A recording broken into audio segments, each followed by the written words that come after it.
कल्पना करें एक देश जहां रातों रात संसद भवन आग की लपटों में घिर जाता है। सड़कों पर हजारों लोग नारों और गालियों के साथ पत्थरबाजी करते हैं। सेना सड़कों पर आ जाती है और इसी कॉन्फ्लिक्ट में 22 मौतें हो जाती हैं, जिससे प्रदर्शन और भी बढ़ता है। आखिरकार प्रधानमंत्री तक को इस्तीफा देना पड़ जाता है। ये कोई फिल्मी कहानी नहीं, बल्कि हमारे पड़ोसी देश नेपाल की सच्चाई है। 9 सितंबर 2025 को आखिर क्या हुआ कि नेपाल इस कगार पर पहुंच गया है? क्या ये सब सिर्फ एक बैन की वजह से था या इसके पीछे कुछ और गहरा राज है? आज इस वीडियो में हम इस सत्ता परिवर्तन की पूरी कहानी खोलेंगे। सबसे पहले आइए समझते हैं नेपाल के राजनीतिक बैकग्राउंड को।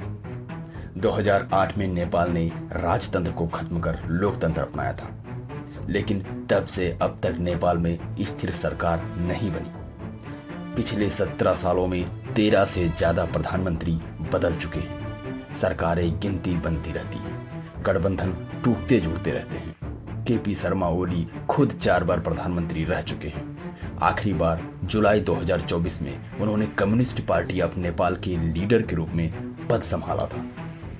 लेकिन इस बार समस्या कुछ और है। नेपाल की अर्थव्यवस्था ठप है, बेरोजगारी बढ़ रही है और भ्रष्टाचार चरम पर है। नेपाल का प्रति व्यक्ति आय सिर्फ $1400 के आसपास है, लेकिन पॉलिटिशियंस के बच्चे लग्जरी लाइफ जी रहे हैं। प्राइवेट जेट्स, महंगी कारें और विदेशी ट्रिप्स का लुत्फ उठा रहे हैं। इसे लेकर सोशल मीडिया पर नेपो किड कैंपेन चला, जहां लोगों ने इनकी तस्वीर शेयर की और सवाल की टैक्स के पैसे कहां जा रहे हैं। अब आते हैं हाल ही के घटनाक्रम पर। सब कुछ शुरू हुआ एक सोशल मीडिया बैन से। नेपाल सरकार ने 26 सोशल मीडिया प्लेटफॉर्म जैसे इंस्टाग्राम, फेसबुक, टिकटॉक को बैन कर दिया। इस पर सरकार का कहना है कि ये प्लेटफॉर्म रजिस्ट्रेशन डेडलाइन पूरी नहीं कर पाए हैं, जो कि न्यूज़, हेड स्पीच और ऑनलाइन फ्रॉड रोकने के लिए लाया गया था। लेकिन युवाओं ने इसे फ्री स्पीच पर हमला माना। खासकर जेन जी, जो सोशल मीडिया पर एक्टिव हैं, वो सड़कों पर उतर आए। विरोध प्रदर्शन शुरू हुए। शुरुआत शांतिपूर्ण कल्चर इवेंट्स और फन एक्टिविटीज के साथ हुआ, लेकिन जल्द ही ये हिंसक हो गए। 8 सितंबर 2025 सोमवार को हजारों प्रदर्शनकारी काठमांडू में संसद भवन की ओर बढ़े। वे दीवारें फांदने लगे, पत्थर फेंकने लगे। पुलिस ने जवाब में लाइव एम्युनिशन, रबर बुलेट्स और टीयर गैस का इस्तेमाल किया। नतीजा 19 प्रदर्शनकारियों की मौत, सैकड़ों घायल। एक यूनिवर्सिटी स्टूडेंट पाबे तंदुकार को लाइव बुलेट लगी। कई जिलों में कर्फ्यू लगा दिया गया, पर प्रोटेस्ट इतना बढ़ चुका था कि उसी दिन शाम को ही सरकार ने सोशल मीडिया बैन हटा लिया।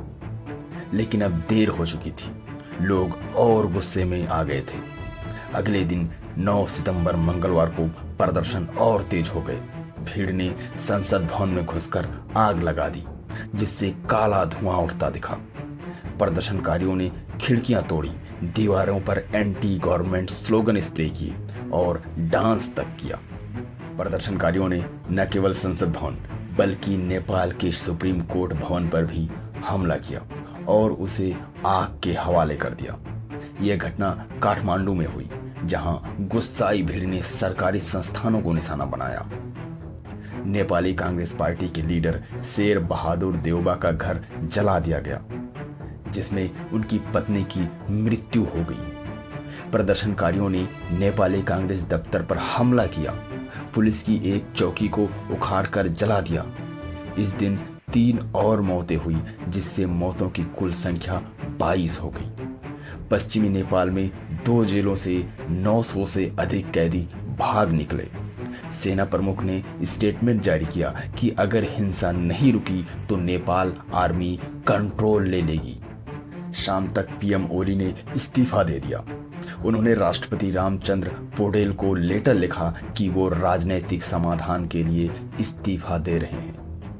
राष्ट्रपति ने इस्तीफा स्वीकार किया और नई सरकार बनाने की प्रक्रिया शुरू की। अब सवाल यह है, ये विरोध क्यों इतने बड़े हो गए? वजह सिर्फ सोशल मीडिया बैन नहीं थी।